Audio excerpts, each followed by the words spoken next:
आज विगुनंदी नाड़ी का एक ऐसा सूत्र आपके साथ शेयर करने वाला हूँ। आपने ये बहुत बार देखा होगा, बहुत सारे लोगों के लाइफ में, बहुत सारे नहीं कि सबके लाइफ में ये होता ही है कि उनके लाइफ में कोई ना कोई एक परमानेंट चैलेंज रहता है। परमानेंट मतलब आप देखो, बहुत सारे चैलेंजेस आते हैं, बहुत सारे प्रॉब्लम आते हैं, बहुत सारे ओपोनेंट आते चला जाते हैं, लेकिन एक ऐसा चीज है जो बार बार उनके सामने आके खड़ा हो जाता है। बार बार उनके सामने आके खड़ा हो जाता है, जो आप कह सकते हो इनका जो अपोजिशन है। जैसे हर पार्टी का, पॉलिटिकल पार्टी का एक अपोजिशन पार्टी होता है, ऐसे हर एक व्यक्ति का अपना एक अपोजिशन पार्टी होता है।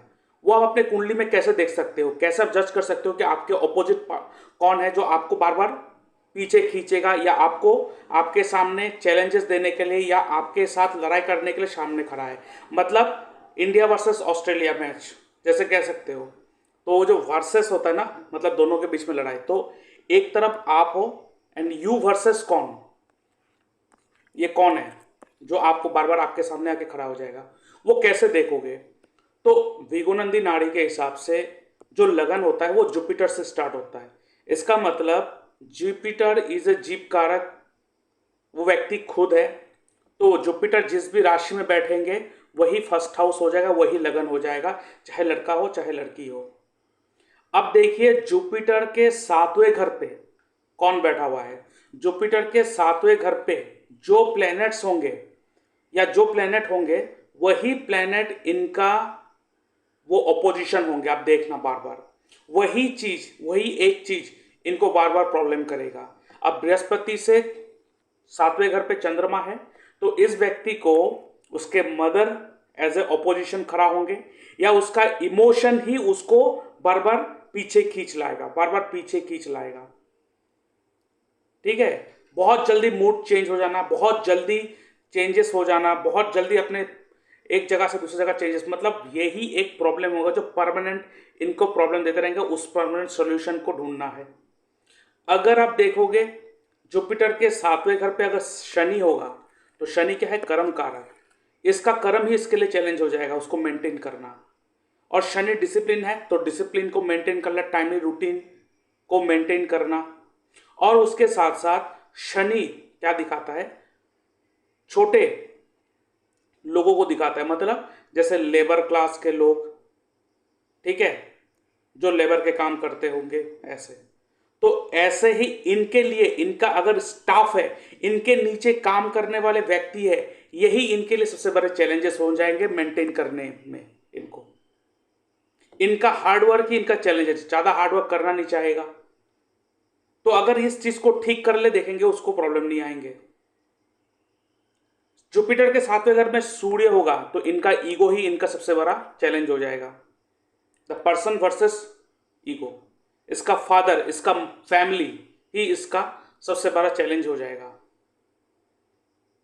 तो इस चीज को आप लगा के देखो। अब अगर कहीं प्लेनेट नहीं है तो क्या होगा, अगर उस घर में प्लेनेट नहीं है तो क्या होगा।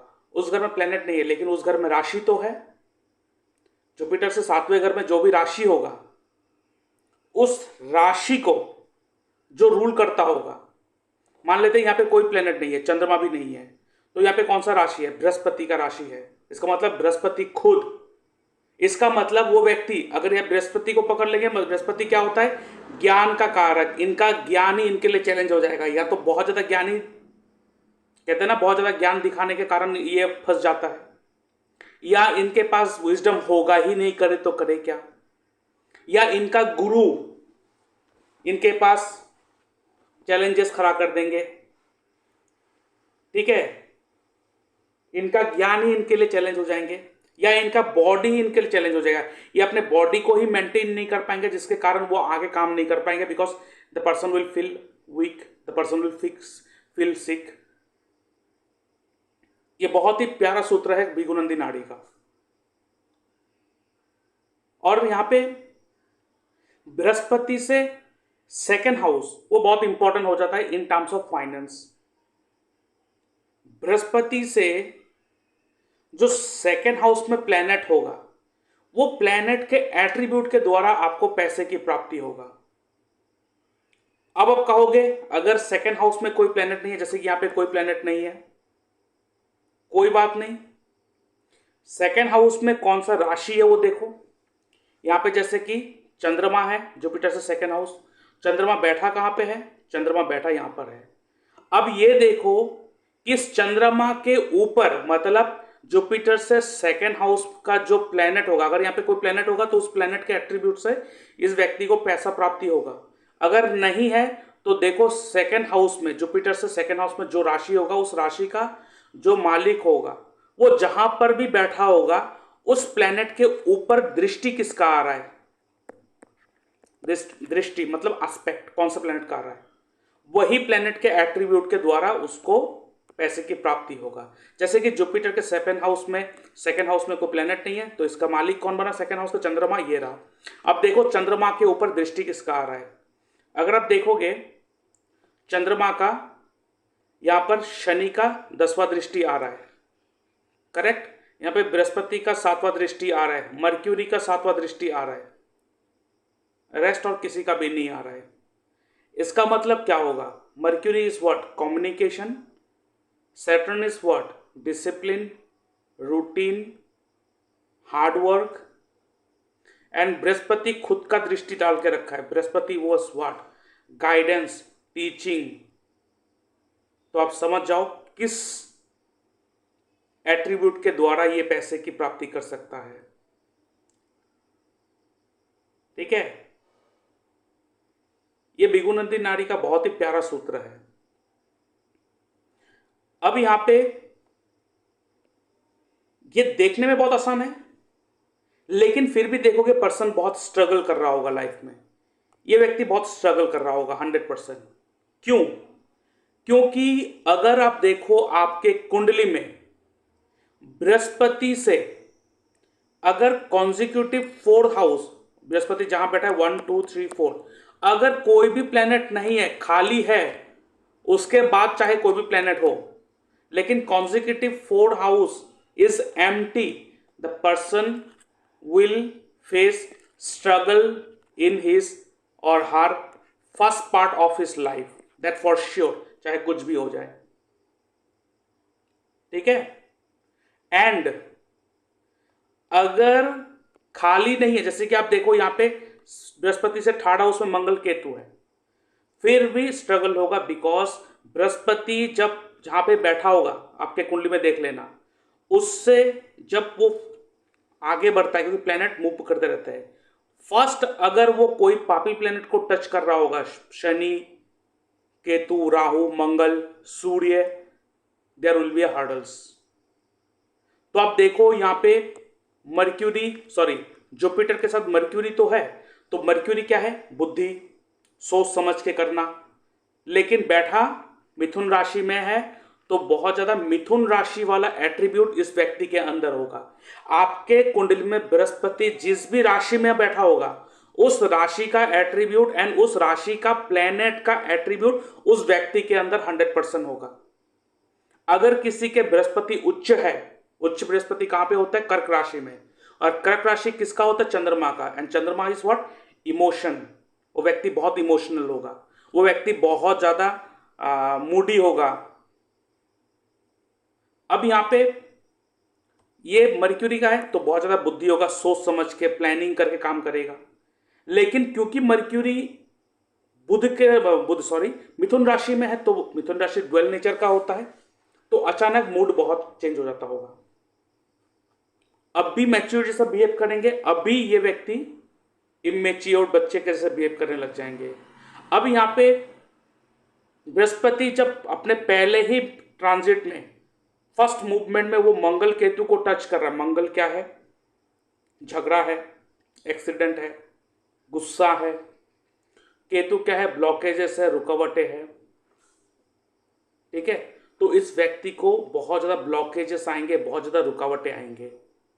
तो अगर बृहस्पति से कॉन्जिक्यूटिव 4th हाउस में अगर खाली हो, तो उस व्यक्ति को बहुत हर्डल्स फेस करना पड़ेगा अपने लाइफ में। You can say the person life will be misery.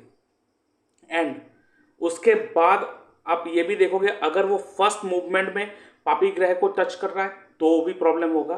तो उस केस में आप कह सकते हो the person will have good life after the age of 28 से 32 के बाद। ये हम लोग लगभग ये एज को एक रेंज लेते हैं, किसी को 28 में ही होना स्टार्ट हो जाता है, किसी को 29 में, किसी के 32 के बाद लाइफ बदलना स्टार्ट होता है सेकेंड हाफ। तो ये सूत्र होता है बहुत इंपॉर्टेंट। इस जगह पे आप चाहे रेमेडी कर लो, आप चाहे कुछ भी कर लो, प्रॉब्लम फेस करना पड़ेगा। आप कहोगे तो इसका कोई उपाय नहीं है। देखिए, ये स्टैटिक प्रॉमिस है। एक होता है डायनेमिक प्रॉमिस, एक होता है static promise. Static promise can not be changes, उसको चेंज नहीं कर सकते, ठीक है। बस ये क्या होंगे, आप हर बार हर एक व्यक्ति के पास, एस्ट्रोलॉजर के पास जाएंगे, वो ये उपाय देंगे, वो उपाय देंगे, कुछ उपाय करेंगे, कुछ पूजा करेंगे, थोड़ा रिलीफ मिलेगा, थोड़ा नहीं मिलेगा, ऐसे चलते रहेंगे। थोड़ा रिलीफ मिलेगा तो आप कहेंगे उस एस्ट्रोलॉजर के पास जाने के बाद मुझे थोड़ा रिलीफ मिला, फिर कुछ दिन के बाद सेम पोजीशन, ठीक है। But after a certain age चीजें बहुत सुधर जाएंगे। उस समय आप किसी एस्ट्रोलॉजर को दिखाएंगे, वो एस्ट्रोलॉजर बोलेगा अब ये नियम कर लो, लेकिन उसको भी पता नहीं होगा कि एक्चुअली आपका टाइम कब से सुधरनेंगे, क्योंकि सूत्र तो ये मैंने बता ही दिया। तो उस समय आपका सब ठीक हो जाएगा, आप कहेंगे उस एस्ट्रोलॉजर के पास जाने से मेरा ये प्रॉब्लम सॉल्व हो गया। एक्चुअली नहीं। जैसे कि अगर आप देखो आपके कुंडली में 8th हाउस में कोई लुमिनरिस होगा, लुमिनरिस मतलब चंद्रमा या तो सूर्य। एक्चुअली चंद्रमा 8th हाउस में होते हैं तो हम लोग कहते हैं मरण करण स्थान है चंद्रमा के लिए, बट फिर भी लुमिनरिस है। So if there is a connection between 8th house and luminaries planet, उस समय भी आप कह सकते हो उस व्यक्ति का जो beautiful phase of life start होगा वो सेकेंड हाफ में होगा, ना कि first half. First half will be misery. तो ऐसे ही सूत्र को अगर आप जानोगे ना, तब समझ पाओगे आपके साथ ऐसा क्यों हो रहा है। और बहुत से चीजें हैं कि करियर में डिसअपॉइंटमेंट क्यों आ रहा है। तो अगर आप अच्छी तरह से चीजों को समझना चाहते हो तो आप अपना कुंडली एनालिसिस करवा सकते हो, आप मुझसे अपॉइंटमेंट बुक कर सकते हो। और इसके साथ अगर आपको एस्ट्रोलॉजी सीखना है, if you want to learn astrology, तो उसके लिए भी आप मुझसे कांटेक्ट कर सकते हो। इसके कैसे कर सकते हो उसको एक्सप्लेन कर देता हूं मैं अभी। और आगे बढ़ने से पहले मैं अपने व्यूअर्स को कहना चाहता हूं, अगर आप भी अपना कुंडली एनालिसिस करवाना चाहते हो तो आप मेरे व्हाट्सएप नंबर पे अपना date of birth, time of birth, place of birth, आपका नेम, जेंडर लिख के भेज सकते हो। उसके ऊपर मैं एक वीडियो एनालिसिस बनाकर वो आपके साथ शेयर कर दूंगा। उसके लिए मैं चार्ज करता हूँ 399 रुपीज़ ओनली। यहाँ पर मैं कोई उतना सवाल मैं नहीं लेता। हाँ, अगर आपको कोई सवाल है, आप डायरेक्टली कुछ पूछना चाहते हो, आप मुझसे डिस्कस करना चाहते हो, तो आप फोन कॉल कंसल्टेंसी बुक कर सकते हो, जिसके लिए मैं चार्ज करता हूँ 640 रुपीज़ ओनली। आप मेरे इस यूपीआई नंबर पेमेंट करेंगे, उसका स्क्रीनशॉट भेजेंगे और उसके बाद मैं आपको एक टाइम एंड डेट दे दूंगा, उस दौरान मैं आपसे बात करूंगा। और इसके साथ साथ आप अगर जूम लाइव कंसल्टेशन लेना चाहते हो, इसमें आपका क्या होगा, यहाँ पे जो बातचीत होगा जूम पर ही होगा, लाइव बातचीत होगा आपसे, और वो सारा का सारा जो डिस्कशन होगा उसका रिकॉर्डिंग करा जाएगा और उस रिकॉर्डिंग को आपको प्रोवाइड करा जाएगा। और कहाँ पे क्या चीज़ मैं नोटिस कर रहा हूँ, क्या चीज़ मैं नोट कर रहा हूँ, वो सारा कुछ आप लाइव मेरे से देख पाओगे और उस रिकॉर्डिंग को आपको मिल जाएगा। तो आपको याद भी रह जाएगी कहाँ पे क्या क्या मैंने आपको गाइड करा और क्या क्या चीज़ मैंने आपको बताया कि आपको करना क्या चाहिए। उसके साथ साथ अगर आप अपना बर्थ टाइम रेक्टिफिकेशन करवाना चाहते हो तो उसको भी आप करवा सकते हो, जिसके लिए मैं चार्ज करता हूँ 2100 रुपीज़ ओनली। और उसके साथ साथ अगर वास्तु कंसल्टेशन करना चाहते हो, अपने घर का वास्तु ठीक करवाना चाहते हो with the help of astro vastu, तो उसका भी आप अपॉइंटमेंट बुक कर सकते हो। और इसके साथ आप मेरे इस वेबसाइट में आकर आप चेक कर सकते हो। अगर आप एस्ट्रोलॉजी में इंटरेस्टेड है, आप एस्ट्रोलॉजर बनना चाहते हो, तो यहाँ पे बहुत सारे कोर्सेस हैं, प्री रिकॉर्डेड वीडियो ऑलरेडी है और बीच में लाइव क्लासेस भी चलते हैं साथ में साथ, तो आप ले सकते हो। कौन से कोर्स है मैं एक बार एक्सप्लेन कर देता हूँ। यहाँ पे आप देख सकते हो sure short prediction technique with remedies, ठीक है, ये आप ले सकते हो। ये इसके साथ साथ इसके भी एक एडवांस वर्जन ऑलरेडी आ चुका है, एडवांस स्नैपशॉट प्रेडिक्शन टेक्निक, ये भी आप कोर्स ले सकते हो। इसके साथ साथ यहाँ पे मंत्र हीलिंग टेक्निक कोर्स भी है, मंत्र के द्वारा कैसे चीज़ों को हील करा जाता है। उसके बाद मैच मेकिंग एस्ट्रोलॉजी कोर्स। अब ये मैच मेकिंग बहुत इंपॉर्टेंट होता है, बहुत सारे गुणों को मैच करवा के छोड़ देते हैं, जो आज के ज़माने में पूरा का पूरा एब्सोल्यूट है। इस एब्सोल्यूट है वो कुछ काम में नहीं आता है। हमें अगर सीखना है तो पूरी ढंग से सीखना है, क्योंकि एक व्यक्ति जब मैच मेकिंग करवाने आता है तो हमें अच्छी तरह से गाइड करना होता है, अच्छी तरह से रेमेडी देना होता है, ताकि आफ्टर मैरिज उनके लाइफ में कोई तकलीफें ना हो। बिकॉज सिर्फ गुणों को मिला करके छोड़ रहे हैं, 36 के 36 गुण मिला के खुश हो रहे हैं, लेकिन 36 के 36 गुण मिलना भी सबसे बड़ा डेंजरस होता है। यही सारा चीज़ यहाँ पे टेक्निकलिटीज आप सीखेंगे।